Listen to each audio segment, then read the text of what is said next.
Hello, and welcome to my channel. I am Puddles, and today we're going to talk about a mistake that I have made.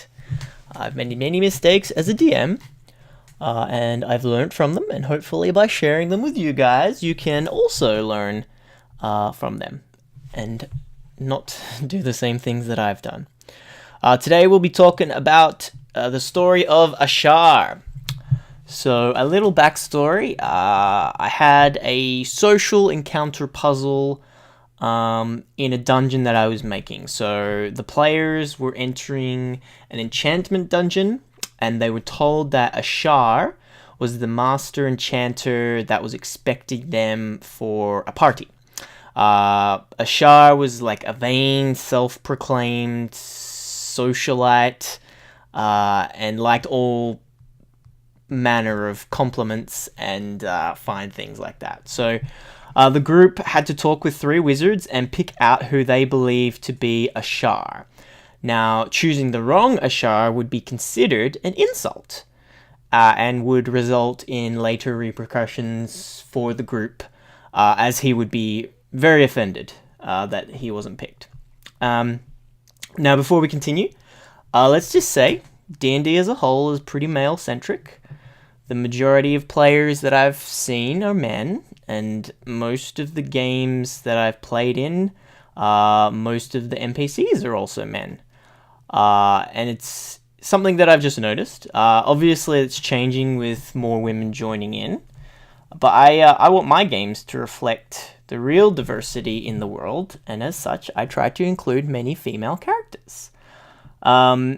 So, with gender identity comes pronouns, and to quote a GM I really respect, pronouns are important. How does this relate to my mistake? Well, wanting to include as many women in my campaign as men, I decided that 2 of the wizards would be female, and that 1 would be male.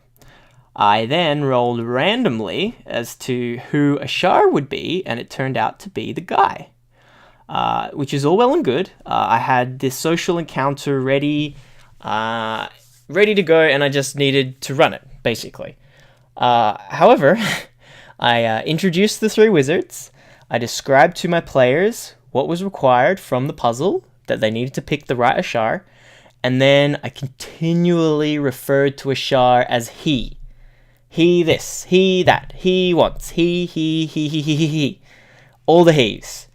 I never said they or them, or I basically just gave the solution to the puzzle. I spoiled it.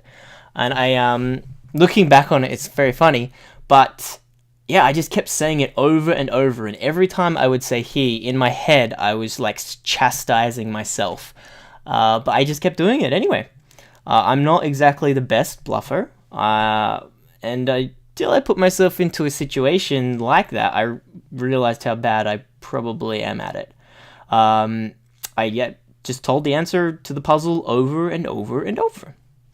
And it was so frustrating to me to keep doing it, and I knew I was doing it as I was saying it. I just kept saying he, and it was really obvious to me, and I just kept doing it anyway. I probably referred to Ashar as a he at least 10 times. Fortunately, though, my players didn't notice. Whether they did and just ignored it, or were just oblivious, they eventually picked one of the ladies. And even their questioning led them to believe that it was one of the other wizards. So even though I kept saying he, the players didn't realize. Which it sort of played out well, and I'm just, it was good that they didn't notice, but to me it was very obvious. Now, it might not really seem that big a deal, or important enough a thing to talk about, but it was a mistake, and it's something that I've thought about in future sessions. Yeah, because I want to learn from it. I know that my bluffing skills, or my thinking on the fly skills when it comes to bluffing, aren't really that great. I'm not that quick on my feet when it comes to lying and bluffing against my players. So now I know in the future that I can plan for that. I can either ensure that my preparation has nothing that requires me to bluff, or I can, if there is something that is similar where I have to be cognizant of things like that, I can think about that before I just ruin a carefully crafted social encounter puzzle by saying he. Yeah, so that's a nice little short, the mistakes that I've made. It didn't really factor in to the session too much, but boy did I feel like an idiot inside, even though my players didn't realize. But yeah, that is my story of Ashar. I hope you enjoyed. And yeah, for anyone else who's not that great at bluffing, hopefully this has helped in maybe making you think about how you use your words or how you explain things in the future. But yeah, thanks for watching.